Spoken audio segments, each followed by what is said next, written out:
నాది జోలదిన్నె పంచాయతీ బంగారుపాలెం అలిచాల బంగారుపాలెం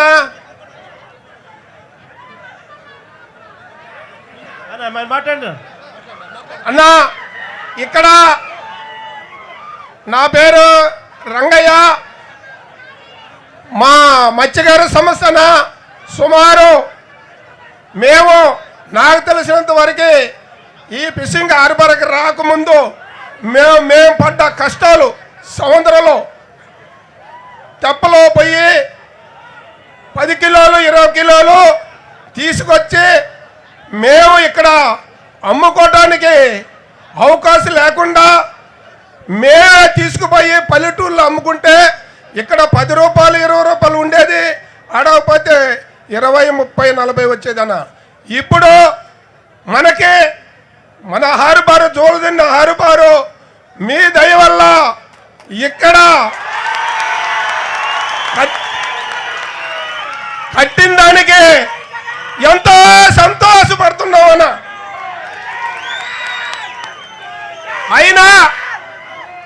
అయినా ఇక్కడ ఏదంటే మీ హయాంలోనే హార్బరు చాలా వరకు పూర్తయిందన్న.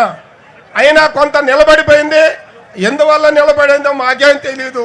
కానీ హార్బర్ మటుకు కట్టిన తర్వాత మా మత్స్యకారులు ఇక్కడ వలస మా చెన్నై కానీ కర్ణాటక కానీ హార్బర్ కట్టక ముందు వెళ్ళేవాళ్ళన్న.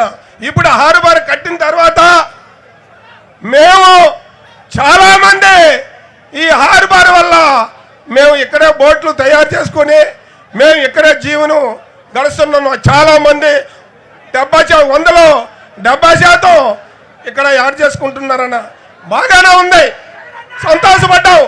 మా మత్స్యకారులకి జగనన్న అండగా ఉండి మాకు న్యాయం చేస్తున్నాడన్న నమ్మకంతో హార్బర్ కట్టి మన చేతిలో ఫిషింగ్ హార్బర్ మనం మా మత్స్యకారులకు ఇస్తే ఇప్పుడు అదేందో ప్రైవేట్ కంపెనీలు అంటున్నా, నాకేమో పేరు కూడా తెలియదు. వాళ్ళందరికీ దోచిపెట్టే కార్యక్రమం చేస్తా ఉన్నారు.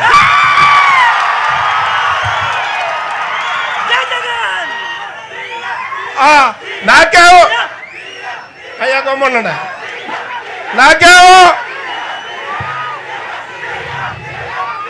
మాట్లాడండి. నాకేమో పూర్తిగా ఒకలో వయసులో పెద్దవాడైనా అనుభవం ఉన్న చదువులో వెనకబడిపోయాను.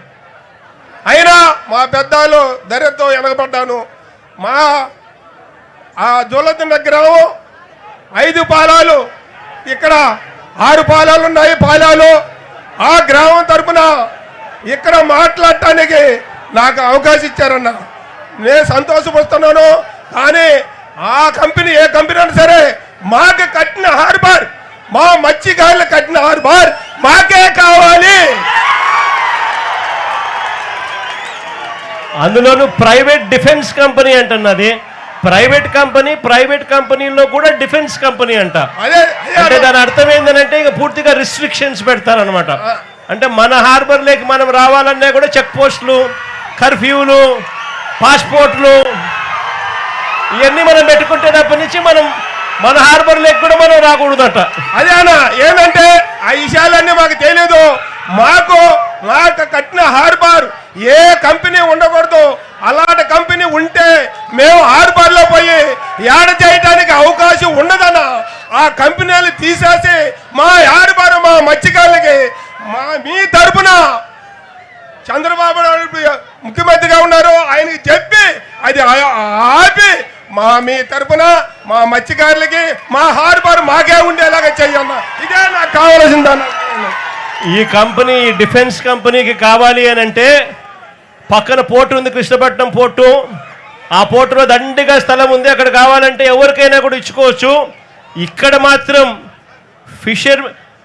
ఇక్కడ మత్స్యకారులకు మేలు జరిగించే దానికోసం 300 కోట్ల రూపాయలతో ఇక్కడ ఫిషింగ్ హార్బర్ పెట్టి ఈ ప్రాంత ప్రజలందరికీ కూడా మంచి జరగాలని చెప్పి ఆరాటపడిన పరిస్థితుల్లో వీళ్ళకు మంచి జరిగించకుండా ఇక్కడే వీళ్ళకు నష్టం చేస్తూ పెట్టడం అన్నది దుర్మార్గం అని చెప్పి కూడా ఈ సందర్భంగా చంద్రబాబు నాయుడు గారికి ఇక్కడి నుంచి మనందరి ఆవేదన కూడా తెలియజెప్పే కార్యక్రమం కూడా చేస్తాం. అదే అదే అదే అన్నా, మరీ ఇంకొకటి కోరిక అంటే ఇంకా చాలా మంది మా మత్స్యకారులు మాట్లాడే వాళ్ళు ఉన్నారు, మాట్లాడతారు. ఈ సమస్య మాకు మటుకు ఆ కంపెనీ వద్దు, మా పోర్టు మాకు ఫిషింగ్ హార్బర్కు మా మత్స్యకారులు కడితే మాకే కావాలి. కానీ ఒకటన్నా, ఇక్కడ కడలూరు బోట్ల గురించి కొన్ని సమస్యలు ఉన్నాయి. కడలూరు బోట్లు గత 20 సంవత్సరాల నుంచి మనం ఎంతమంది అటు నాన్నగారు ఉన్నప్పుడైనా సరే, ఇప్పుడు చంద్రబాబు నాయుడు ఉన్నప్పుడైనా సరే మేము తెలియపరుచున్నాం అన్నా. తెలియపరిచిన ఆ కడలూరు బోటుని మాకు అక్కడ ప్రభుత్వం మేము ఎంత చెప్పినా వెళ్ళా. కానీ ఇప్పుడు మీరు వచ్చిన కాడి నుంచి ఫిషింగ్ హార్బర్ ఇక్కడ కట్టినప్పుడు మా మత్స్యకారుల్ని బాధలు ఆ కడలూరు బోట్లు ఎట్ట పట్టుకోవాలి అనే ఆలోచనతో కష్టపడి మా మత్స్యకారులు మన జీవనం పోతుంది, మన వలలు పోతున్నాయి, మన రక్తం వలలో తెంపేస్తున్నారు. ఇలాంటిదన్నీ కూడా ఉంటే ఇప్పుడు మేము ఏం చేసామంటే, మేము కష్టపడి బోటు పట్టుకుంటే బోటు 8 నెలలన్నా మేము ఇక్కడ కాపలా కాసింది. 8 నెలల కాపలా కాస్తే ఒక్కరకాడ ప్రభుత్వం మా కంటెత్తి చూపిన వాళ్ళు లేరు, మాకు ఏంది మీ బాధ అడిగిన వాళ్ళు లేరు. కానీ మేము ఎట్టో కాపలా పెట్టో చేసో ఏడా బోటు మేము కట్టి పెట్టుంటే మాకు పరిష్కారం చేయకుండా ప్రభుత్వం పరిష్కారం చేయకుండా మా నెల్లచ్చి చేసి ఏ రూపమో ఆ 4 బోట్లు వెళ్ళిపోయిందన్న. ఏ రూపం వెళ్ళిపోయిందో మాకు తెలీదు. కానీ మేము కాపలాకి పెట్టున్నాం. ఆ కాపలా వాళ్ళ ద్వారా పోయిందో లేకపోతే ఏరా వాళ్ళ ద్వారా పోయిందో నాకేం తెలీదు. కానీ ఎవరిని కూడా అరెస్ట్ చేయలేదు ఇంతవరకు ఎవరిని అరెస్ట్ చేయలేదన్న. ఇంతవరకు బోట్లు ఎత్తకపోయినా కూడా అరెస్ట్ చేయలేదు. ఎఫ్ఐఆర్ కట్టినారు, బోట్లు సీజ్ చేసినారు. బోట్లు ఇక్కడే మన దగ్గరే ఉన్నాయి. బోట్లు మన కళ్ళ ముందరనే వీళ్ళంతా లాలూచిపడి బోట్లు సీజ్ చేసిన బోట్లు, ఎఫ్ఐఆర్ కట్టిన బోట్లు తీసుకొని పోయినా కూడా ఏ ఒక్కరిని కూడా అరెస్ట్ చేయలేదు. అన్న మాకు శాశ్వత పరిష్కారం ఏదంటే ఆ కడలూరు బోట్లు మాకు రాకుండా ఆపితే మేము ఇక్కడ బతకగలము, లేకపోతే మళ్ళీ వలసే పోవటానికి వస్తుందన్న. ఇది మా మీద గుర్తించి మీరు జగనన్న మీరు ఇప్పుడు మన సీఎంతో దృష్టికి తీసుకెళ్ళి మాకు శాశ్వత పరిష్కారం చేయాలని నేను మరీ కోరుకుంటున్నాను జగనన్న.